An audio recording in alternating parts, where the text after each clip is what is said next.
A smile relaxes about 172 muscles at a given time. And the more you laugh, the more you smile, the more irregular your heart is. More irregular means healthier you are. Don't believe your doctor when he says, oh, your heart is absolutely regular. If it is true, you will be dead. Regularity comes only after death. Life is irregularity. Life is rhythm. Life is vibration. So education is really trying to bring the best out of man. And what is yoga? Yoga is not asana. Yoga is not pranayama. Yoga is also a kind of bringing the best out of you.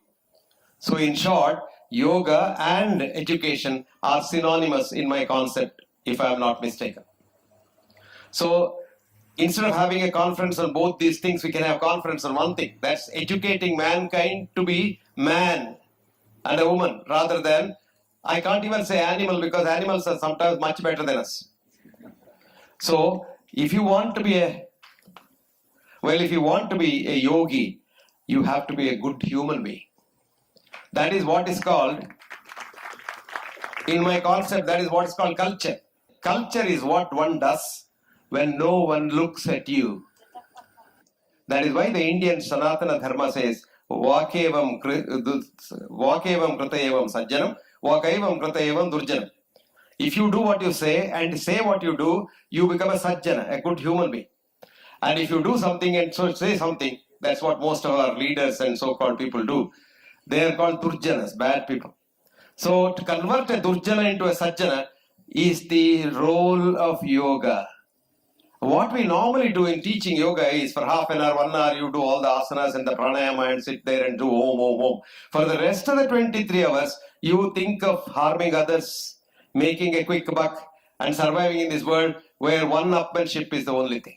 Now, this is what is killing people today. Why are we hating one another? Because we want to be one up. And how did we get this straight?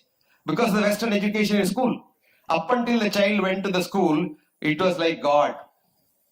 I have done some studies on children and their smiling capacity.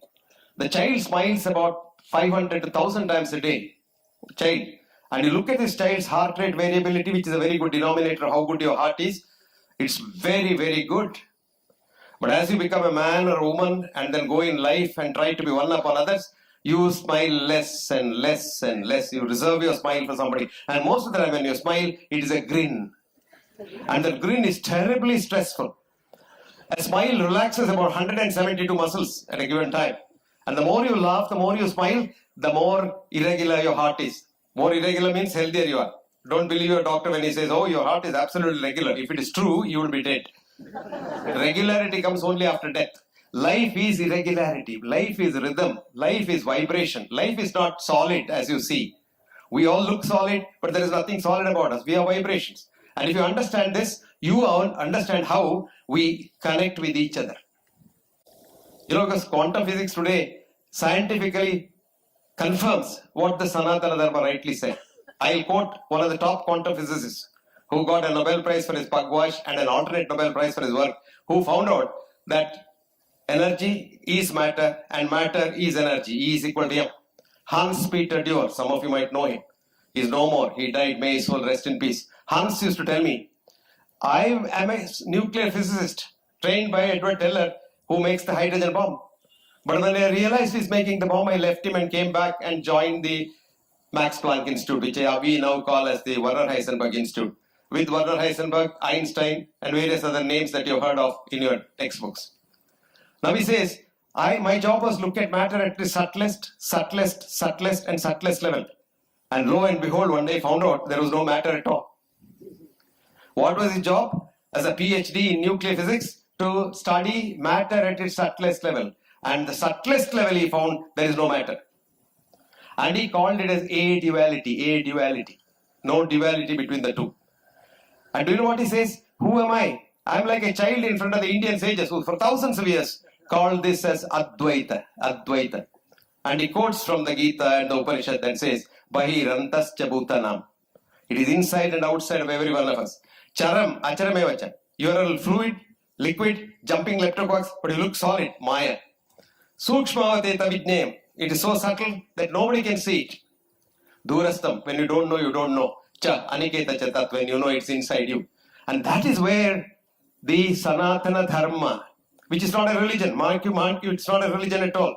the religion connotation was given by the West to divide us.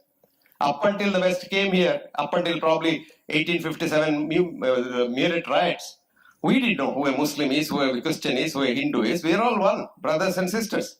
After that, we started because they said, "Look, you're not going to be together." That's where hatred started. Now, hatred, as a cardiologist, I'm telling you, is the biggest cause of heart attacks, and not eating cholesterol. Even the American government now has done a U-turn. They say cholesterol is a friend, not an enemy. Eat as much as you want. Fry your things in lard and not in polyunsaturated refined oils. Eat as many eggs as you want. I have been saying this for 45 years and getting beaten up by them. But today they are saying, yes, cholesterol is a good friend. Who is an enemy? Hatred. And how to get rid of this enemy? Be a yogi. What is yogi? Be a good human being. And that's very simple. And what's an educated man? Be a good human being. Today, what is education? You get a PhD and become a horrible human being. That is why I say education is just being a good human being and getting the best out of you. And yoga is getting the best out of you. So where is the difference?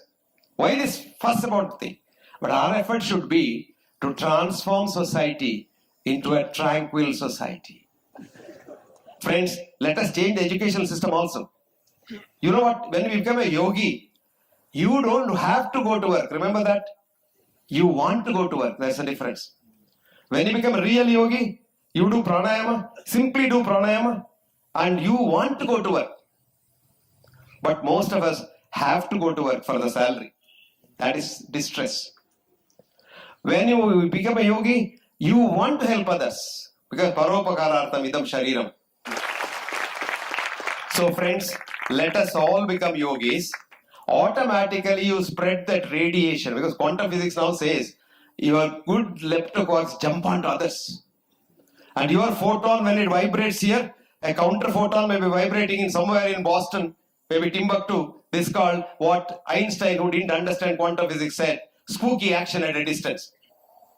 So let us not do all these unnecessary things. Let us become Indians, let us become yogis, let us become educated, which automatically makes you humble. And when we are humble, we develop.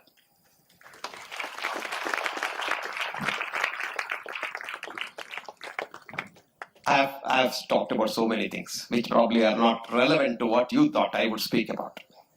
But unfortunately, this happens by calling asses like me. You don't expect to get what you want to get.